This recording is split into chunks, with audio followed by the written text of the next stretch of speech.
ಇನ್ನು ಮಳೆ ಭಾರೀ ಮಳೆಗೆ ಮಲೆನಾಡು ಭಾಗ ಹಾಗೆ ಉತ್ತರ ಕರ್ನಾಟಕ ಭಾಗ ತತ್ತರಿಸಿ ಹೋಗ್ತಾ ಇದೆ.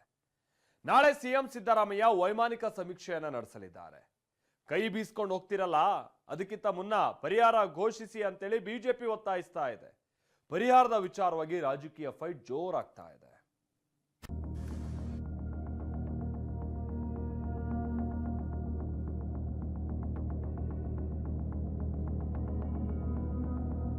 ಕಣ್ಣು ಹಾಯಿಸಿದ ಕಡೆಯಲ್ಲೆಲ್ಲ ನೀರು, ಕೊಚ್ಚಿ ಹೋಗ್ತಿವೆ ಸೂರು. ಸುತ್ತ ನೀರಿದ್ರೂ ಕುಡಿಯಲು ನೀರಿಲ್ಲ, ಬೆಳೆದು ನಿಂತ ಬೆಳೆ ಕೈಗೆ ಸಿಗ್ತಿಲ್ಲ.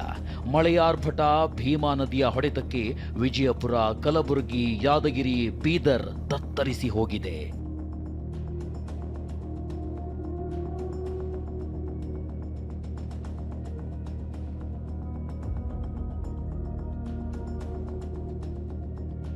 ಉತ್ತರ ಕರ್ನಾಟಕದಲ್ಲಿ ಪ್ರವಾಹ, ಬಿಜೆಪಿ ಕಾಂಗ್ರೆಸ್ ಪರಿಹಾರ ಫೈಟ್.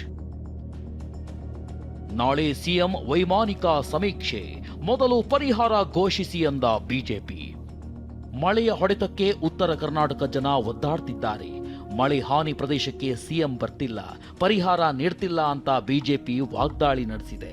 ಇವತ್ತು ಬೀದರ್ನ ಕಾಶಂಪುರ ಗ್ರಾಮ, ಔರಾದ್ನ ಕೆಲವೆಡೆ ಹೊಲಗಳಿಗೆ ಭೇಟಿ ನೀಡಿದ್ದ ಬಿವೈ ವಿಜಯೇಂದ್ರ, ಛಲವಾದಿ ನಾರಾಯಣಸ್ವಾಮಿ ಮಳೆ ಹಾನಿ ಪ್ರದೇಶ ವೀಕ್ಷಿಸಿದ್ರು. ರಾಜ್ಯ ಸರ್ಕಾರ ಪರಿಹಾರ ನೀಡಬೇಕು ಅಂತ ಒತ್ತಾಯಿಸಿದ್ರು. ಕೇಂದ್ರ ಸರ್ಕಾರ ತನ್ನ ಏನು ಕರ್ತವ್ಯ ಮಾಡಬೇಕು, NDRF ನಾಮ್ಸ್ ಪ್ರಕಾರ ಏನು ಬರಬೇಕು ಬಂದೇ ಬರ್ತದೆ. ನಾನು ಹೇಳ್ತಾ ಇರುವಂಥದ್ದು, ರಾಜ್ಯ ಸರ್ಕಾರ, ಮಾನ್ಯ ಮುಖ್ಯಮಂತ್ರಿಗಳು ಅವರ ಜವಾಬ್ದಾರಿಯನ್ನು ಕೂಡ ಇವತ್ತು ನಿರ್ವಹಿಸಬೇಕಾಗಿದೆ. ನೋಡಿ, ನಮ್ಮ ಒತ್ತಾಯ ಇರತಕ್ಕಂಥದ್ದು ಪರಿಹಾರ. ಮೊದಲು ಪರಿಹಾರ ಆಗದೆ ನೀವು ಬಂದು ನೋಡಿ ಹೋದ್ರೆ ಏನಿಲ್ಲ. ನಾವು ವಿರೋಧ ಪಕ್ಷದವರು, ನಾವು ಬಂದು ನೋಡಿ ನಿಮಗೆ ಸಲಹೆ ಸೂಚನೆಗಳನ್ನು ಕೊಡಬಹುದು. ಆದರೆ ಅಧಿಕಾರದಲ್ಲಿರ್ತಕ್ಕಂಥವರು ನಿರ್ಣಯವನ್ನು ತಕ್ಷಣ ತಗೊಳ್ಬೇಕು. ಇನ್ನು ಸರ್ಕಾರದ ಖಜಾನೆಯಲ್ಲಿ ದುಡ್ಡಿಲ್ಲ, ಜನರ ಪಾಲಿಗೆ ಸರ್ಕಾರ ಸತ್ತೋಗಿದೆಯಂತ ಆರ್ ಅಶೋಕ್ ವಾಗ್ದಾಳಿ ನಡೆಸಿದ್ದಾರೆ. ಇದಕ್ಕೆ ತಿರುಗೇಟು ಕೊಟ್ಟಿರೋ ಸಚಿವ ಕೃಷ್ಣ ಭೈರೇಗೌಡ, ಪರಿಹಾರಕ್ಕೆ ಹಣದ ಕೊರತೆ ಇಲ್ಲ ಎಂದಿದ್ದಾರೆ. ಮೋಸ್ಟ್ಲಿ ಅವರಿಗೆ ಟ್ರೆಜರಿಯಲ್ಲಿ ಹಣ ಇಲ್ಲದೆ ಇರಬಹುದು, ಅದಕ್ಕೋಸ್ಕರ ಕಾಯ್ತಾ ಇದ್ದಾರೆ. ಟ್ರೆಜರಿಯಲ್ಲಿ ಸ್ವಲ್ಪ ಹಣ ಬಂದ ಮೇಲೆ ಆಮೇಲೆ ಬಿಡುಗಡೆ ಮಾಡೋಣ ಅಂತ ಕಾಯ್ತಾ ಇದ್ದಾರೆ. ಇದು ಸೋಮಾರಿತನದ ಪರಮಾವಧಿ. ಸರ್ಕಾರ ಸಾಲ ಮಾಡಾದ್ರೂ ಕೂಡ ಅವರು ಕೂಡಲೇ ರೈತರ ನೆರವಿಗೆ ಧಾವಿಸಬೇಕಾಯಿತು. ಒಟ್ಟಾರೆ ಈ ಸರ್ಕಾರ ಒಂದು ರೀತಿ ಜನರ ಪಾಲಿಗೆ ಸತ್ತೋಗಿದೆ ಅಂತ ಅನಿಸ್ತೈತೆ. ಪರಿಹಾರ ಪಾವತಿ ಮಾಡೋದಕ್ಕೂ ಕೂಡ ನಾವು ಒಪ್ಪಿಗೆಯನ್ನ ಕೊಟ್ಟಿದ್ದೇವೆ, ಅನುಮತಿಯನ್ನ ಕೊಟ್ಟಿದ್ದೇವೆ, ಸರ್ಕಾರದ ಮಂಜೂರಾತಿಯನ್ನ ಕೊಟ್ಟಿದ್ದೇವೆ. ಅದನ್ನ ಮುಗಿಸ್ಬಿಟ್ಟು ಪರಿಹಾರ ಕೊಡೋದಕ್ಕೆ ಸರ್ಕಾರ ಸಿದ್ಧವಾಗಿದೆ. ಹಣನೂ ಕೂಡ ನಮ್ಮ ಹತ್ರ ಲಭ್ಯ ಇದೆ, ಅದಕ್ಕೆ ಯಾವುದೇ ಹಣದ ಕೊರತೆ ಏನಿಲ್ಲ.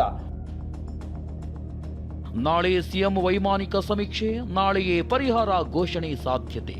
ಮೊದಲು ಕಂದಾಯ ಸಚಿವರು ಹೋಗ್ಬೇಕಾಯ್ತು, ಆಮೇಲೆ ಮುಖ್ಯಮಂತ್ರಿ ಹೋಗ್ಬೇಕಾಯ್ತು. ಇದು ಉಲ್ಟಾ ಆಗ್ತಾ ಇದೆ.